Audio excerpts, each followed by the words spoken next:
Welcome, dear dreamers, to the Dreamy Tales Universe.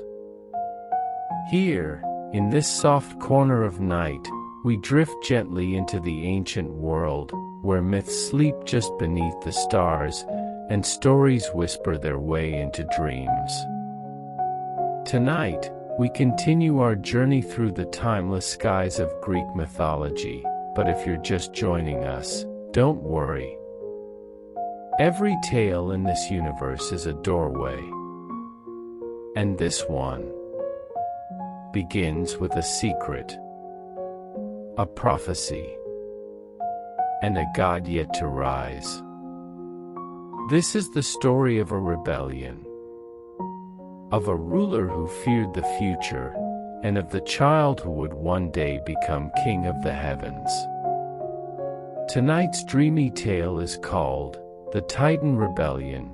Cronus rises and falls. So nestle in, close your eyes, and let this ancient dream carry you softly, slowly, into sleep. Cronus stood tall atop the world. The sky above him no longer ruled. The stars blinked softly, not in fear, but in memory. He had struck down Uranus, the sky father, with a blade of stone and silence. And now, the heavens were quiet. The Titans were free. A new age had begun. Cronus, youngest of the 12, now wore the crown no one had carved. A crown of presence, of fear, of inevitability. He was not the oldest, but he was the boldest. And for this, he was chosen, by fate, by his mother Gaia, by the moment itself. The world was still fresh then. Its breath slow, its bones still settling beneath mountain and sea. Cronus ruled with care, but also with caution. He remembered how Uranus had hidden the Titans, how fear had made a father cruel. And now, that same whisper had begun to creep into Cronus's own sleep. A prophecy, a promise, a shadow in the wind. One day, your own child will rise, and do to you what you did to him. Cronus, though strong, feared the shadow. And fear is a clever thing. It wears the mask of control. It pretends to be protection. He married his sister, Rhea, soft-spoken, gentle-eyed, with hands like rivers and patience like rain. She bore him children, bright, wide-eyed gods. New beings, fresh and glowing with promise. And one by one, he swallowed them. Not with rage, not with fire, but with the cold quiet of fear. He swallowed Hestia, newborn flame. Demeter, who would one day bloom. Hera, destined for a throne. Hades, whose eyes reflected the deep. Poseidon, who pulsed with the heartbeat of oceans. Each one, wrapped in cloth, pressed to his lips, and vanished into the dark. Inside him, they waited. Silent, still, unborn. As if time itself had frozen their stories. And Rhea, watching it all, felt her heart fold in half. She loved Cronus. She feared him, too. Not for his strength, but for what it made him do. And she longed for one child to live. Just one.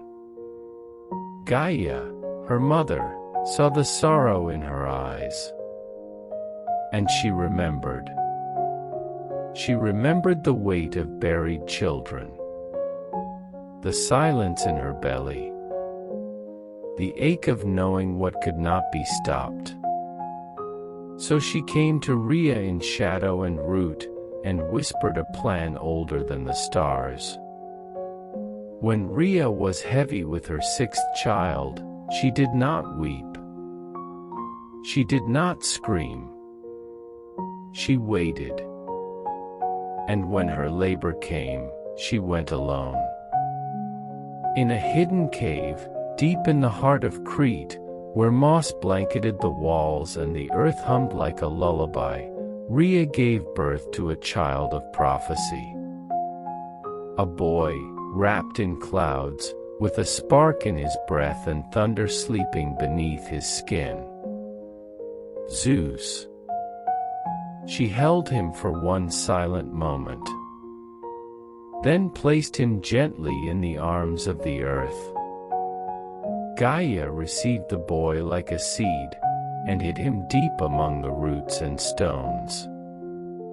In his place, Rhea wrapped a rock in swaddling cloth, shaped it like a child, and carried it to Cronus.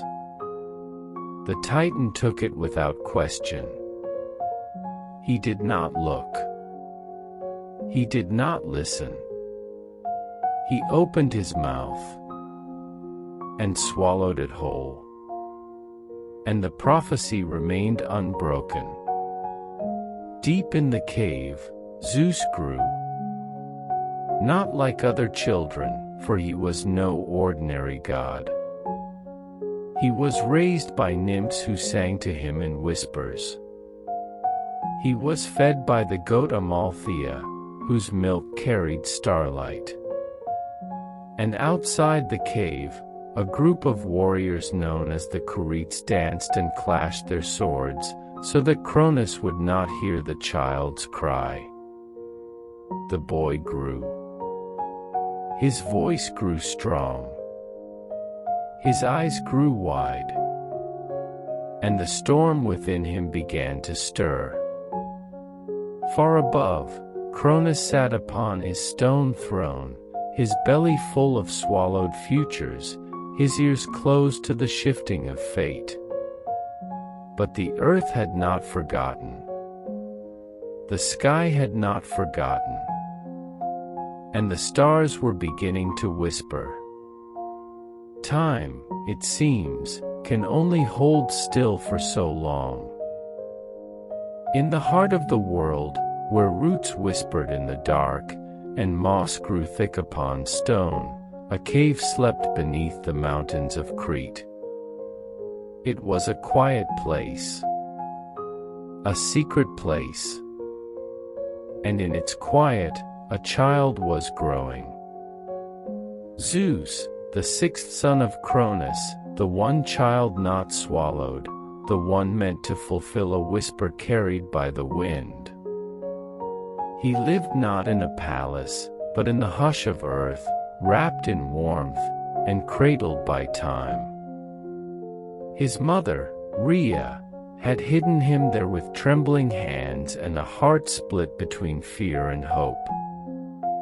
She had laid him in a bed of soft leaves, and kissed his brow once before Gaia reached through the soil and took him in.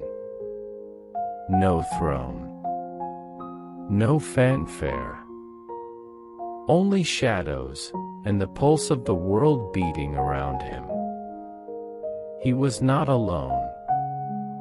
The earth, who had once lost her own children to fear, had no intention of losing this one. So she sent to him the gentle ones, forest spirits with lullaby voices, wind beings who breathed warmth across his skin, and the goat Amalthea, whose milk was sweet and filled with light. Amalthea watched over him like the moon watches the sea, close, steady, and glowing. She fed him with care, her eyes always soft, even when thunder stirred behind them.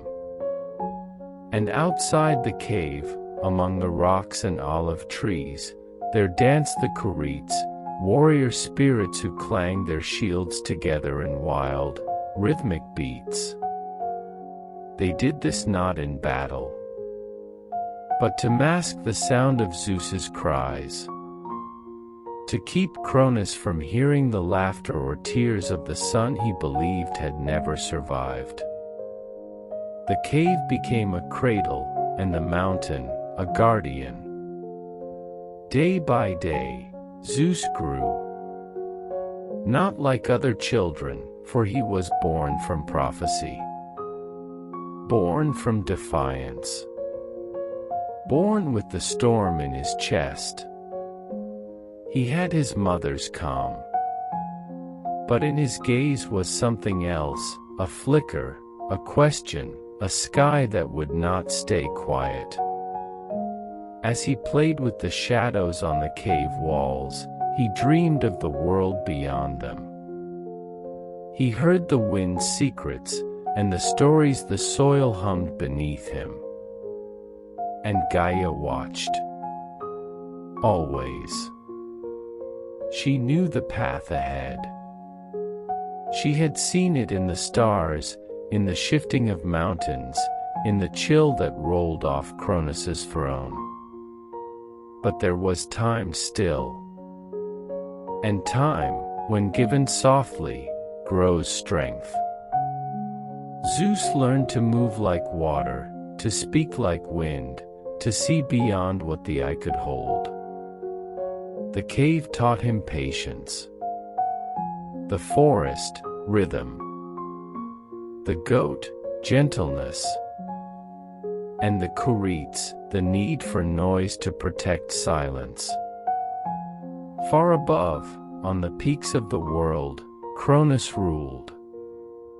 He sat on a throne made of ancient stone, his eyes scanning horizons he could not truly see. In his belly, his children waited. Not dead, not dreaming. Just held in the pause between fate and fear. He believed the prophecy had passed. That the child he swallowed last was the final piece. He did not wonder why the earth grew restless again, why the clouds began to form in stranger shapes. He did not feel the slow turn of the tide. But Gaia did. And Rhea did. And now Zeus did too. In the cave, the boy who would be king stood taller now. His voice echoed deeper through the rocks. His eyes caught sparks of lightning when no clouds were near. He had learned well. He did not rush. He did not boast. But he knew. One day, he would rise. And when he did, he would not come with cruelty, but with fire, with light, with thunder. The world outside was waiting. His siblings were waiting. And high above, Cronus sat on a throne built from the past, unaware that the future had already opened its eyes. Time, like a soft wind through tall trees, passed quietly. In the secret cave beneath the hills of Crete, Zeus had grown. No longer a child cradled in moss, he now stood taller than shadows, his breath steady as mountain air. The earth had shaped him. The stars had watched him. And inside his chest, a storm began to stir. Not yet thunder. Not yet lightning. Just the slow gathering of something inevitable. He moved with grace, but his footsteps echoed with purpose. He spoke with kindness, but behind his words, there was weight. The nymphs who raised him began to step aside, like trees bowing to a growing wind. The goat Amalthea, now older, rested more often, but watched with soft, proud eyes. And the Curetes, who once danced to hide his cries, now clashed their shields in rhythm with his stride. They saw what he was becoming. They knew what must come. For prophecy is patient, but never silent. Zeus wandered the wilds, seeking answers written in stone and carried on the backs of birds. He spoke with rivers. He listened to the wind. He sat beside the sea and waited for the waves to answer. And when the answers came, they did not come in words. They came in a feeling, a truth that sat behind his ribs, quiet but certain. It was time. The world was ready to change. And so was he. He turned his gaze toward the sky. Not the stars, not the moon, but toward the throne high above, where Cronus still ruled with fear in his heart and swallowed gods in his belly. But Zeus, he would not rise alone. He remembered their names, the ones who came before him, the ones who should have walked beside him. Hestia, the flame. Demeter, the harvest.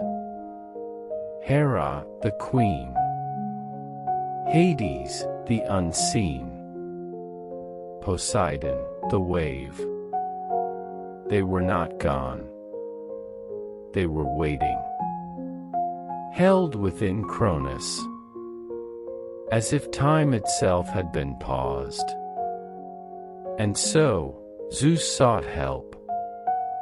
Not from warriors, not from armies, but from those who still remembered how the world had changed once before. He went to Gaia, his grandmother, the earth who never forgets. She welcomed him as if he had never left her soil.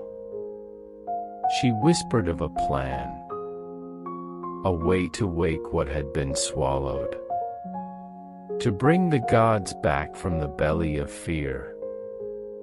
And with her guidance, Zeus found a mixture, a potion of roots and stone and memory.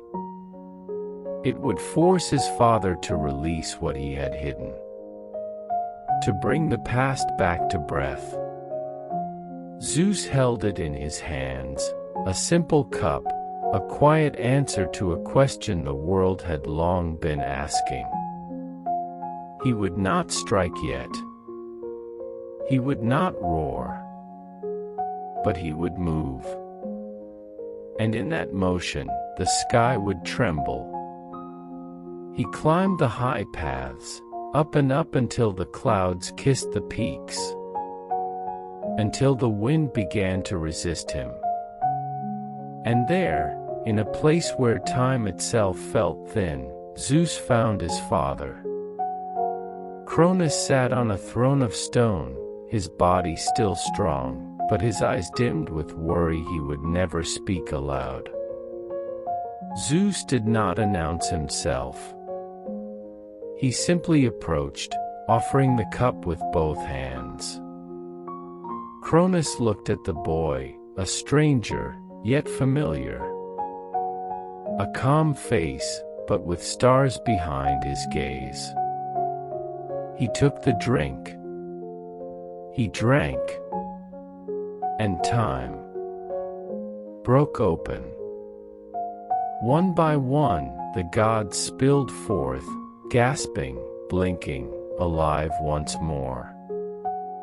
Hestia, Demeter, Hera, Hades, Poseidon, they emerged not as infants, but as beings full of power, paused but never undone. Cronus staggered, shaken and small, and before him stood the storm he had tried to prevent. His son, his undoing, his mirror. But Zeus did not strike. Not yet. For the world was still too still, and the storm was only just beginning to rise. Far above the mountains, the sky had changed. Where once Cronus sat, unchallenged and alone, now stood Zeus, tall and steady, his siblings at his side. The gods of the new age had returned. But Cronus, though shaken, did not fall. Not yet. He rose from his throne, slow and silent, and looked into the eyes of the son he had once tried to forget. Behind Zeus stood the gods once hidden, Hestia, glowing softly, Demeter, grounded and calm, Hera, unyielding, Hades, quiet as deep stone, and Poseidon, whose breath rolled like distant waves. Together, they were not just children. They were balance. Sky, sea, fire, field, and unseen things. And Cronus saw in them what he had once feared in himself: power, destiny, change. And so began a war not of mortals, but of forces. Not fought with blades alone, but with the very fabric of the world. It lasted 10 years. Not in one place. Not in one way. But across mountains, beneath seas, within the wind itself. The Titans, ancient and mighty, rose from their strongholds. Cronus called to his brothers and sisters, Iapetus, Hyperion, Ceus, and more. Beings who once carved the world's bones, now stood ready to protect what they knew. The Olympians, young but fierce, fought not for power, but for balance. To end the swallowing of futures. To create a new sky. The earth trembled, but not in anger. In transformation. Mountains cracked, but trees grew taller. Thunder echoed, but rain still fell, softly, afterward. The gods did not tire, but the world. It began to ache. So Gaia, ancient and aching, sent Zeus a gift. A final force. One forgotten by time. One buried in shadows. Her oldest children. The Hecatonchires. The 100-handed ones. Monstrous and mighty, with 50 heads and 100 arms each, they had once been hidden deep within the earth, locked away by fear, by Uranus, by Cronus. But Gaia, who had never forgotten them, now called them forth. And they rose. With rocks the size of mountains they hurled fire and stone across the battlefield. With roars that cracked the clouds, they broke the silence of the old order. Beside them, Zeus unleashed his power. No longer hiding. No longer quiet. His hand lifted to the sky, and lightning fell. Not sharp. Not cruel. but bright, a spark that could not be swallowed. Poseidon struck the ground with his trident, and ocean surged against the Titan walls. Hades, unseen, moved through shadows, twisting roots and fears, breaking the ground beneath their feet. And the Titans, for all their strength, began to bend. Cronus fought with everything he had. Not just strength, but memory. He fought not to destroy, but to stay. But time, ironically, had already turned against him. And in the final clash, high on a mountaintop where clouds hung heavy and silver, Zeus met his father in silence. There were no words. Only wind. Only breath. And then the sky split. Not with violence. With release. The old gave way to the new. The Titans fell. Not slain, but cast down to the dark depths of Tartarus, a shadowy prison beneath even the underworld, where they would sleep like forgotten storms. Only a few were spared, those who chose peace. Those who stepped aside. And in the quiet that followed, the wind stilled. The fire calmed. The rain kissed the stone. The war was over. Zeus stood with his brothers and sisters, the sky behind him now filled with stars that had never dared to shine before. The throne was no longer Cronus's. The sky had a new ruler. But Zeus did not take the world alone. He turned to his brothers, his sisters, and spoke not with thunder, but with balance. "We will share it," he said, "and keep it in harmony." The storm had passed. The clouds, once thick with thunder, had thinned to soft mist. The earth, still breathing slowly beneath the stars, began to settle once again. The war between Titans and Olympians had ended. And in its quiet wake, a new sound began to rise, not battle, not fire, but birdsong. Gentle. Hopeful. High on a mountain shaped by time, stood Zeus, his brothers and sisters beside him. The world had shifted. And for the first time, it was still. But not silent.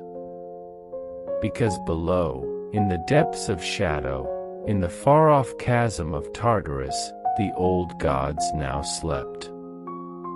The Titans, once rulers of the world, now lay hidden far beneath it. Not gone, not forgotten. Just resting. Cronus, the father of Zeus, had fallen. His eyes, once so full of certainty, had dimmed into silence.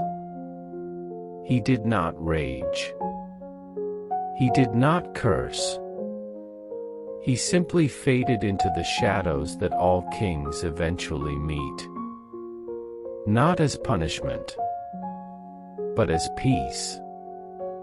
Even Gaia, mother of gods and stone, did not weep.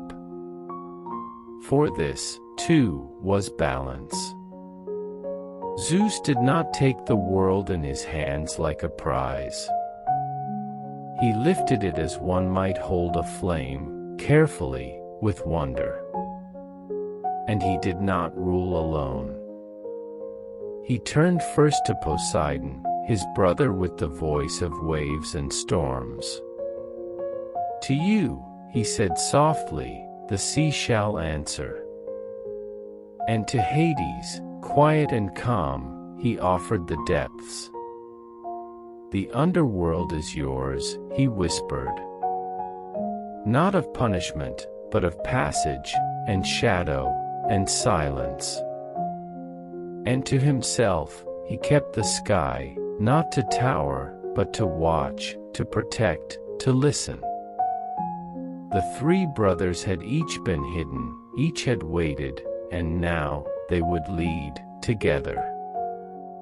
The world did not tremble under their hands. It exhaled. The age of Titans had passed. And in its place, the age of Olympus had begun. New temples would one day rise. New names would echo on mountain winds. But for now, the gods simply walked. They wandered the lands that once held their ancestors. They listened to the trees. They touched the rivers. They watched birds take flight and felt the earth begin to dream again. And far above, the sky, once the prison of prophecy, now shimmered with freedom. But not all was finished. For even in times of peace, echoes remain. Zeus, now king of the gods, stood often at the edge of the clouds, watching the horizon. He knew that balance, once found, must be kept. That the same wind which calms the sea can stir the storm again. But for now, the winds were soft. The sea was calm. And time had found its rhythm. Beneath the earth, Cronus closed his eyes. Not in defeat, but in sleep. The world no longer belonged to him. But it still carried his footsteps. And as stars blinked open one by one, a new chapter began to write itself on the scroll of the sky. Zeus lifted his gaze. And where there had once been war, he saw only wonder. The world was awake. And so, dear dreamer, the Titans have fallen, the gods have risen, and the sky is no longer afraid of the stars. This story comes from the ancient lands of Greece, where myths were once whispered under olive trees and carved into marble by memory. Thank you for drifting with us tonight through the fall of one age and the quiet rise of another. Our journey continues soon in the next dreamy tale, The Rise of Olympus, the gods take the throne.